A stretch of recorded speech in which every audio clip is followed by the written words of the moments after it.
Well, good morning, Interbet fans, and welcome to the preview for Turffontein. We're on the inside track, and this is Tuesday, the 30th of March, 26 pentrometer. There's been a bit of rain around there, and good to soft, and certainly the false rail cuts in at the 500 meter mark. It should give the horses a chance to be able to get a run down the straight, but it is a late cut in, so that means that the horses that have good draws or front runners might have a chance. But certainly with the course running good to soft, might hold up the front runners, which would be for good racing, I would think. And it looks like a really good card where certainly the professional punters can have a proper bet, and the rest of us can take little all-to-comes and those type of things. We might be able to catch something. So let's go and have a look at first races, 5-1.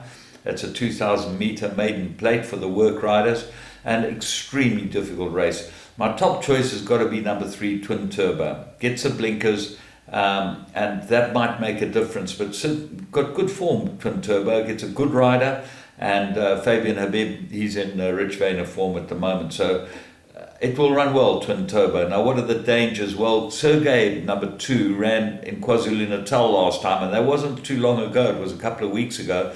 So the trip might have taken a lot out of Sergey, and to come back to a 2,000 meter and be able to run to his best, not going to be easy. Techno Savvy's only had the one run in Joburg and improved over a bit further. Will he get 2,000? The race will tell. Gets a good rider, Sam Masia.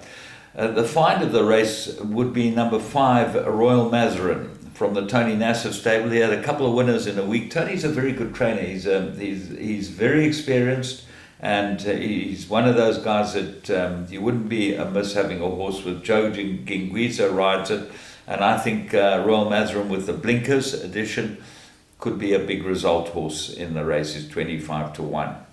Let's move on to race 2, maiden juvenile fillies. Very difficult to tip in this race because Quest from Afar is the favourite. As he say, nice filly, hasn't had that much work, but they expect a decent run. So she's obviously got some ability, and 1,000 metres, I don't think that you need too much to be able to win 1,000 metres. Of the horses that are run, Hollywood Bound, 2 very nice runs, and 5-1 seems a good price about Roy Magno's filly, and I expect her to run well, number 3. Rosara ran very well first time out. You go in the gin and tonic form and check how good the chance you've got, and you'll be able to gauge whether she would be able to win this. But she did run a good first race. The time was pretty good, and I'd expect her to go well. But Hollywood Bound coming back to the 1,000 metres might be the result of the horse if the favourite, which is a first timer, doesn't win.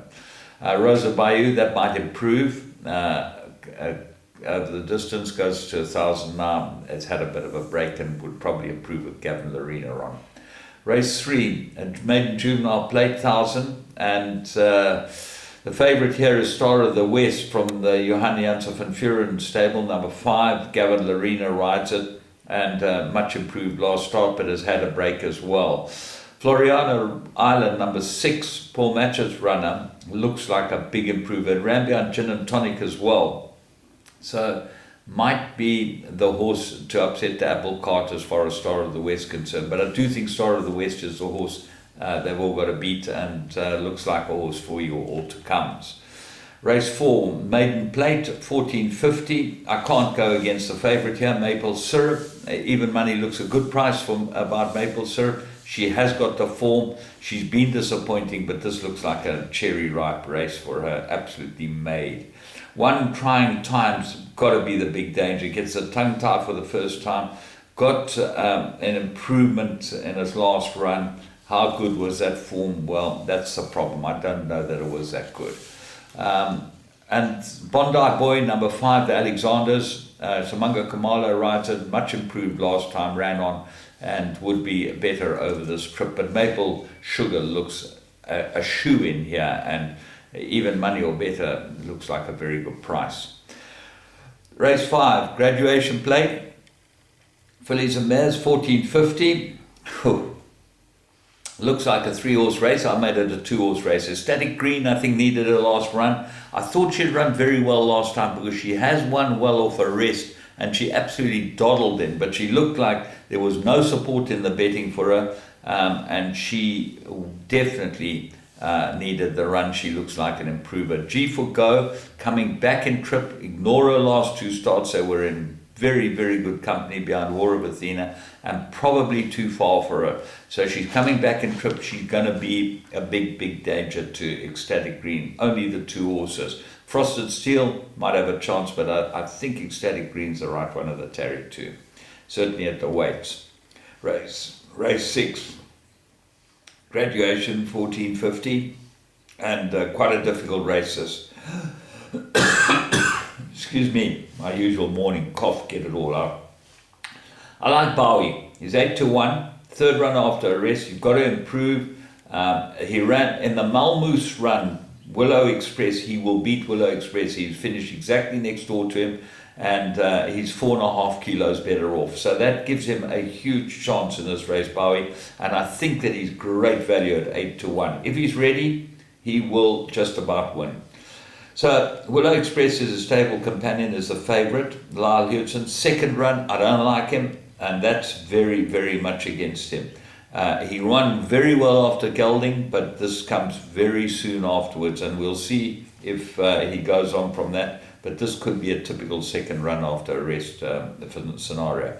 Herodotus might be better over this distance, 1450, and Bartholdi has got very nice form, and I would think he might be the big danger to all of them. Race 7, Maiden Plate, fillies and mares. They go 1600 meters, 2-horse race. The favourite looks like the right horse, Southern Song, but another 2nd run after a rest horse. So what can beat it?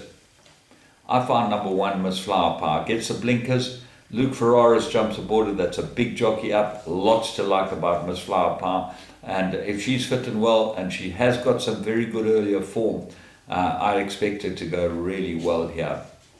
Woman of Grace would improve. 3rd run after a rest. Dancing Arabian shows pace. And then even She Can Dance All Night might improve. Showed a lot of pace last time. To me, 1 and 11, all we need there. Right, let's go on to race 8. Maiden Plate, fillies and mares. This is probably the most difficult race on the card. My top choice is number 3, Masakin, and I liked it last time, and she just didn't get there. I think that she'll do much better now. If you look at the form lines, Duchess Bernadette, she ran behind, and there's a whole lot of them that ran behind Duchess Bernadette. Crusade to Royalty looks like an improver. Roy Magna Randall Simons, that's number 5. And then there's Rock, Paper, Scissors. Perfect Passion ran behind Duchess Bernadette, behind Rock, Paper, Scissors at least. Venus Flytrap ran behind Duchess Bernadette. But Rock, Paper, Scissors, Perfect Passion, good run. There was an open company, should go well. Sophia's First ran just in front of her and gets the blinkers. So she is the value horse, the right horse in the race with the blinkers. If the blinkers improve Sophia First, she'll go very well. Electric Boots had her first start, number 1 on the card, over 2,000 meters and ran extremely well. And she ran in the Mirren race, and Mirren's come out and franked the form, so the form's looking pretty good.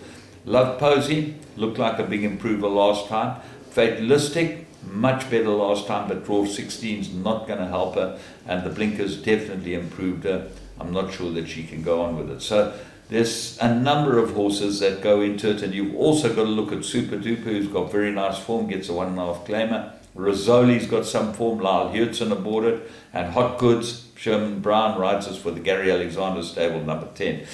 In summing up, it's one of those races that I think you can put as many as possible in, because the exotics at this stage look like we're pretty cut and dry as far as some of the races are concerned.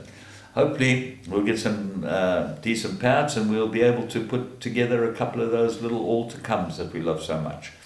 From me, James Goodman, and the whole Interbet team, remember, go on Interbet, you get the best price, and everything goes through the tote. They have a tote agency, so they don't even handle the money, it goes straight onto the tote, and that's where we get our stakes from. Have a good day. Congratulations to Gary Peer. He had his first stakes winner on Sunday with the Duncan Howells trainee in the King's Cup. Very, very nice. Well done, Gary, and to your whole team.